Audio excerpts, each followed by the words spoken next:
We're here again in the Add-In Adventures office with Justin Kinney. I'm Adonis Acuario, and we're going to be talking about a contentious topic here around sandbagging. When is it good? When is it bad? Is it ever really good? Well, it's good if you're using it. It's good if you're using it. Well, let's get right into it, so stay tuned.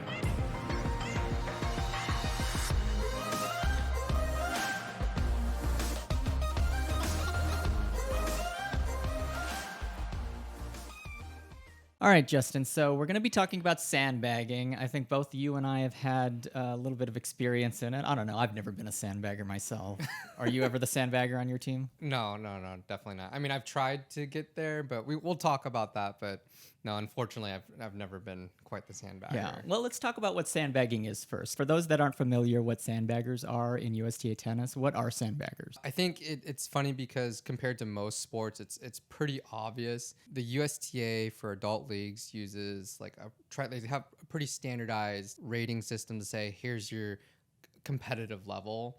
And so a lot of people underrate themselves. They go to the next level lower just so they can get the easier wins. That's pretty much what sandbagging is. Yeah, so it has to do with pretending that you are worse than you actually are. It seems like sometimes that's intentional and sometimes that's unintentional. Do you differentiate the two when you're thinking about sandbagging? Oh yeah, no. I mean, it definitely gets murky when it's like the 2.5 level, like lower levels, because like a lot of times that's probably actually a coach telling them, hey, here's the level that you should probably be playing at, or they're helping out their own USTA teams to say that. It's pretty common. I'm not afraid to say that I've helped some people on some of my rosters through the questionnaire, but I think a big part of it is the self-rating, self-governing system that confuses people. The USTA says self-rated should be shooting for a competitive rating at that level. So they're supposed to come in the middle.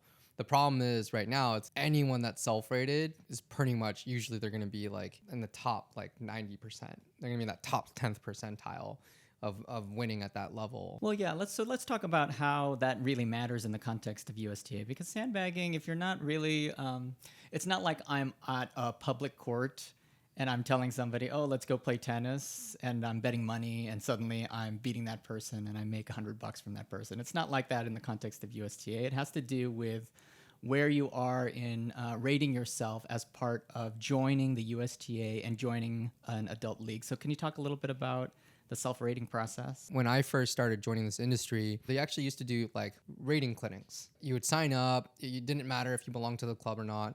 It would just be like a public USTA thing. And there'd be a couple different coaches from different clubs there. You would all show up. They'd do some drills. They'd be like, okay, well, you're 3.5, you're 4.0. I don't know if it was like a cost analysis on that. We definitely moved away from that. Yeah. And so now it's a self-rating system. So you log on and it's a questionnaire. The first couple answers are pretty easy. It's like, did you play juniors or not? And then if you didn't, then it's like, that's pretty much it. It's very short.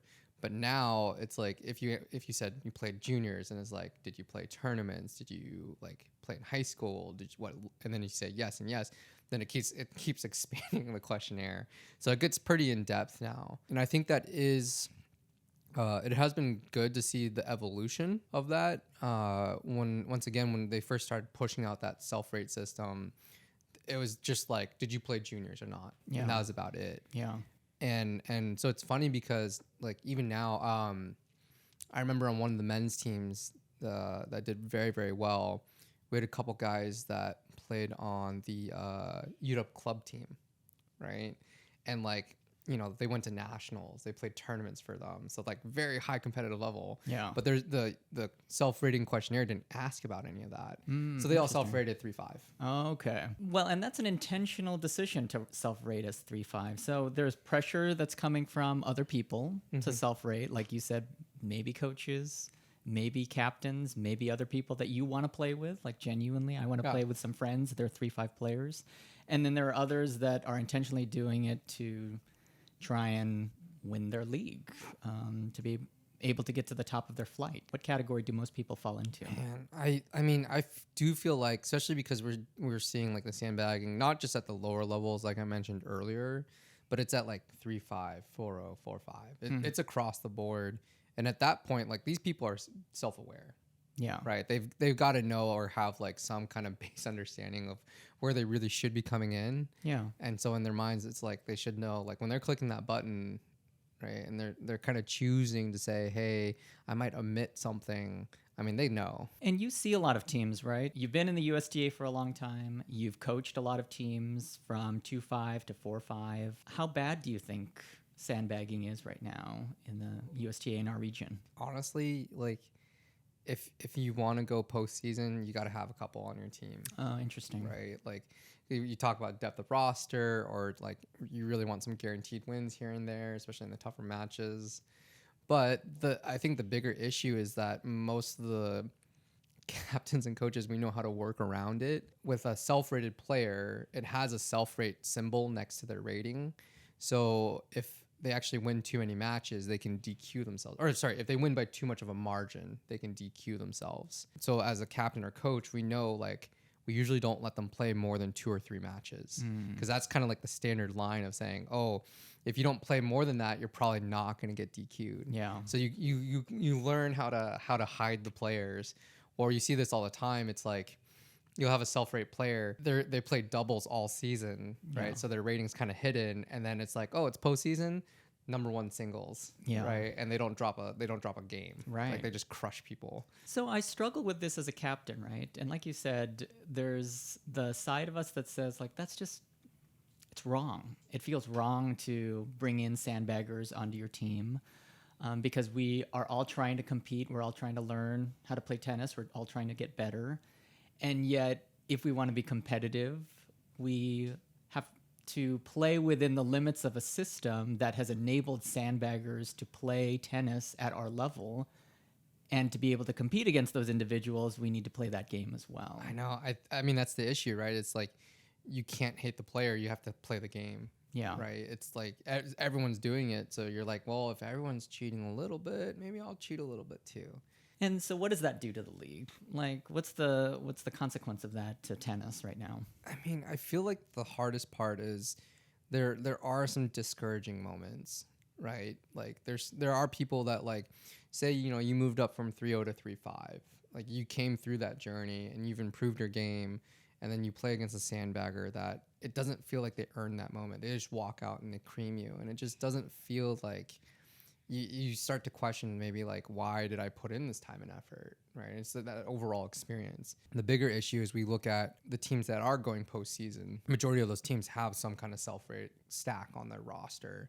So are you potentially taking away those kind of extra postseason opportunities from people that are going through the system the correct way? So last time we talked about rosters and the captain's responsibility and the coach's responsibility to try and bring in players in order to create a competitive team, which then to me suggests that you will see a captain or you will see a player come onto your court as part of training that are clearly over-leveled. What do you do in those situations, or how do you think about that in the context of the team, what the team needs, and what you can do for that player to shepherd them along their tennis journey? Of course, my brain's like, okay, how am I going to self-rate them? I'm going to have to ask them the questions like, oh, did you play competitively juniors? Or like, were you #2 singles, or were you hidden in doubles for high school? One of the biggest things now I try to do is I do try to tell them straight up. I say, hey, you could have a very, very successful first season at this level, or you could push yourself. You're probably going to lose a little bit more, but you could go a little bit higher. And I try to respect people in terms of giving them that as an option. I just try to put it in their hands a little bit more. Yeah. And sometimes we'll see people from different regions have different levels of skill associated with that level. Can you talk a little bit about that, right? Like sometimes you'll find... No, I remember it's so funny. This guy I used to work with, we were trying to get him successful at a 3-5 level. And then his job moved him down to New Mexico. And then down there, he played like 1 season. He instantly got bumped up, and then he got DQ'd. So up here, he was like lower half 3-5. Down there, 4-5. Yeah. Crazy. Yeah. So it kind of depends on the region. I do think part of it is play styles. You know, I chatted with him, and I think it's like he hits like a very like heavy ball, not necessarily as like a faster, flatter ball, but very spin friendly.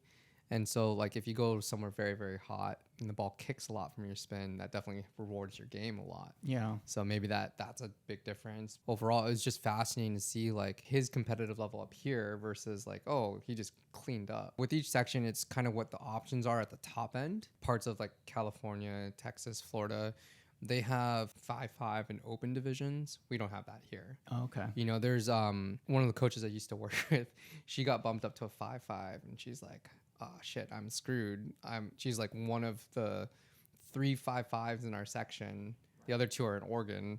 So she's like, "There's nothing for me to play except maybe 10-0. Right. That's it." You know, so of course it's like everyone kind of hits this cap, this ceiling here. A guy that gets bumped up from 4-5 to 5-0, he's very, very bottom. And then you got like X Division 1 players that are also 5-0. There's a skill gap there. Yeah. So there's nowhere else for them to go. And so all of a sudden everything else from the top end starts pushing it down further and further. So I think that's a big part of it. Let me clarify something that you just said. So you're saying that then has a trickle down effect to all other levels, 3-5, I believe 3-0, so. really Yeah, all the way down. I believe so. I mean, if there's nowhere else to go, it's like if I'm getting my ass like handed to me at 5-0, like why wouldn't I want to sandbag and try to get down to 4-5 or 4-0? Yeah. Do you think it's more of a problem at the higher levels than it is at the lower levels? No. It's because like at higher levels, like it's a lot harder to hide. Like that's where you probably see more DQs. It's pretty obvious when the skills are that blaring. The community's like a pyramid, right? Like it's very bottom heavy, and then once you get to the top, there's not that many people. I think there's like 100 5-0 women in our area total. Wow. So it's like I mean, that's a pretty small community. Yeah, overall. yeah. So you probably know everyone. And then so if somebody new pops in, you're like, well, let's see how they line up. Mm-hmm. You've been to nationals several times. Are they filled with sandbaggers? What are we seeing at the of national course. level? I mean, if you want to get to the national level, your whole team is sandbagging at that point. Yeah. The USTA will say, you know, probably at least half your roster is getting automatically bumped up at that point, right? To make it that far, it's like, you have to have won a lot of matches. Mm-hmm. And so, of course, your roster is going to be very, very deep. Unless somebody is significantly dynamically above the level, you can no longer DQ someone. So once you actually get through sectionals, it doesn't matter if they're self-rated or not. Everybody's just fair game. Yeah. What about sectionals? Do you feel like a lot of people that go to sectionals, are there a bunch of sandbaggers there? I still think that there's a lot of people that are working the system. Yeah. I've talked with a couple clients about potentially, like, we bounced some ideas about how we could fix it. And I think it would have to start at like the sectional level or like the local level before it gets to nationals. Like we said, the level up here is very different than what is in California and Texas and the Northeast teams. We don't know what the national scale is. The USTA will say that each year they look at the results, how well your team does from your section at the national scale for each level, and then they'll say, okay, well then everybody else from that section should get bumped up a little bit. If your 4-0 women's team placed first at nationals, everybody else is probably going to get bumped up from that level in your area a little bit higher than they would. That suggests that the USTA and the process works, like it self-corrects itself. I mean, it's a law of large numbers, right? So it's got to be like, hey, at some point with that many people playing, it will probably round itself out. Yeah. Like I said, though, it's more about the local scene that it's probably, we feel the more direct effects. I think if with how large the USTA is, it does even out across the board eventually. But it just kind of sucks in between when you're waiting until the end of the year. And it's like, yep, I knew that woman. She was totally going to get bumped up. She shouldn't have been a 3-0 to begin with. Right, yeah. So how do we solve this? The two biggest ones that I liked was, one, self-rated players aren't allowed to play postseason. They have to be benched for postseason for 1 year. So that way, so they helped you win, they helped you get through the season, but sorry, like if you have that expectation, then you're more likely to balance out your roster, try to recruit a little bit more from computer-rated players and not count on just your self-rated players to get you through it towards the end. If I know, okay, I won all these matches as a self-rated player, but I can't play postseason, maybe that discourages me from wasting time at a lower level. That's a good point, yeah. Especially if I know, like, oh, I won my 4 matches during the season, I'm probably going to get bumped up to 3-5 next year, but I can't play postseason. Why would I waste time? Yeah. It's that little bit of a decentivizes. The other one that I really liked was, so there's a rule for USTA nationals. Once your team goes to a national event, It's called the 3 and split rule. So only 3 people from the current roster can be together on the next year's roster. Yeah. I think that's great because it's like the anti-dynasty rule. It's supposed to help make people like branch out and create new teams. Imagine if we did that on a local level. Not playoffs, but I mean like sectionals. Yeah. Right? Every year, if your team makes sectionals, they have to do a 3 and split. You know, it might hurt some of the smaller areas that have less teams because a lot of times it's the same teams that are going to sectionals each year anyways. So what's the worst sandbagger that you've seen? We made it to nationals, and this 4-0 girl, she was like, she had turned 18. She was still in high school. I want to say this was like 2013, so like a decade ago. And I think the rules, because of players like this, have changed. She was going to go play college somewhere, but she hadn't played yet. So, of course, she was able to self-rate as a 4-0. We looked it up. They hit her in doubles all year. Shows up at nationals. I think the closest someone got, she won the set like 6-3 against them. I think that was the closest anyone got to getting like a set off of her. Yeah. Just cleaned up. Yeah. And you could tell like tons of people were just so frustrated playing against her. But what are they going to do? At that point, you can't even give them a slap on the wrist. It's just like, oh, she's here. You can't DQ her. And I think the worst part, too, is the captain was her mom. Oh, of course. Yeah, definitely worked the system. Definitely knew what they were doing. She played like 2 local matches. I think she played in like the finals of their sectional and then just straight to nationals. Right. Total abuse of the system. But I like in some regards, you kind of like admire it. You're like, wow, you snuck her in. Way to work it. We joked, right, that because your rating expired recently. Yeah. So if you don't play enough county matches, I think you have to average 3 matches a year over 3 years. I can't remember what the exact number is, but basically my rating expired, right? So I got to go through the self-rating process again. And I asked you to rate as a 3.5. Yes. We had a $100 bet, yes. Right? We said, man, if I could get down to a 3.5 level, I'm joining a team. You know, I answered it truthfully, and it shot out a lot higher than a 3.5. But it remembers your rating, right? Like, it's not like it's saying... Yeah, there's history there. Yeah. You know?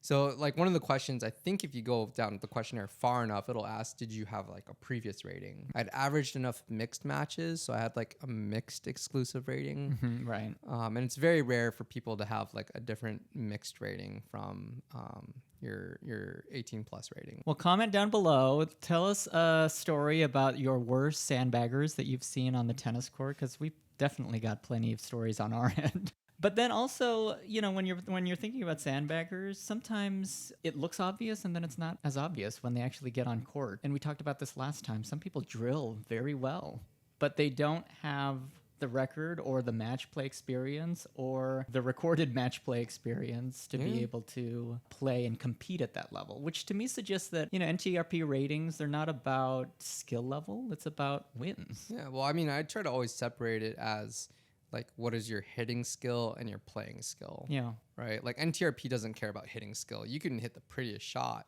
but if you hit it pretty and out, then, right. You know, even at local playoffs this year, one of my doubles teams, they saw who they were going to play against, and we had scouted out this team, and they're like, you know, they had one of those oh shit moments. They were playing against 2 younger girls. Both of these women are also on a 40-plus team for me. Yeah. So they're a little bit older, but they're getting in their heads. They're like, man, these young girls are fast. They run everything down. They can hit hard. And I was like, don't worry.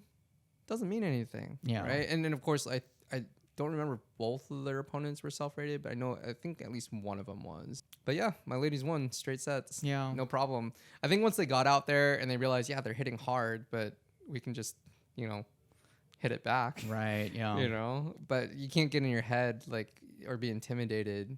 Very rarely the self-rate system can hurt you in the other way. You have guys that we call them like the weekend warriors, right? They hit with their buddies every single weekend. I do think part of it is the USTA probably needs to update like the expectations or how they define reasonably what each level is.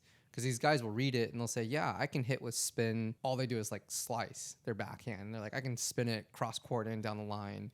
So then they're like, oh, I'm 4-0. And then they go out there and they just get destroyed. It seems like the rating systems are based off of wins and losses compared to the opponents. But when you look at the guidelines that the USTA lays out for each level, it's all about the ability to sustain rallies, the types of shots that you can have, the placement that you I mean, have I'm on not the saying ball. there's an easier answer, Yeah. right? As much as like we'll harp on like the self-raise system, like so far nobody has a better system. Yeah. But it's just funny because over the last decade I've been doing this, they've definitely updated the questionnaire so much. Yeah. But then I look at the guidelines and I'm pretty sure a lot of them are the same kind of definitions. I watch 2-5 guys now. Some of them are ripping topspin. They're hitting kick serves. My dad in, I want to say like 2005, his team got third at nationals Wow. for 2-5. I love my dad, but not the most athletically gifted on the court. Yeah. I think about his 2-5 skill. I think about like the modern 2-5. I'm like, man, that's like completely different. Right. That's true. Right. Especially imagine, like, I haven't seen 2-5 men out at the nationals. I don't know if they have it now. Yeah, they didn't back then when I was a Yeah. 2.5, and I don't think they still haven't. Yeah. So it's definitely, but it's completely different. I was like, my dad's 2-5 and this modern 2-5, Night and day. night and day, different game. Yeah. Different game. There's a process that you could go through in the USTA if you feel like another player is clearly out of level, and that's the grievance process. Oh, the grievance process. Yeah, can you talk a little bit about that? If you deep dive or people that can send you the right information, you can see the point system that they do. And it does depend on like the level of grievance. I think it's like 10 points and you can get DQ'd for That's the right. season. And like there's like smaller ones that are like they might get like 2 points. Right, for sportsmanship. Yeah. Versus like, oh, you're not at your rating level. And so I think, is it captain submission? Is it still captain Yes, submission? it is for captain that? submission, Yeah. yes. So basically, if 3 different captains say, man, this guy is not his level, and all 3 captains separately, right, submit it, it could be 2 points, could be 3 points, but that's going to get your 10. And then that player is instantly DQ'd. So any results that they've had are instantly switched to losses. Yeah. So like it really sucks. And that's why it's so dangerous to play self-rated players a lot.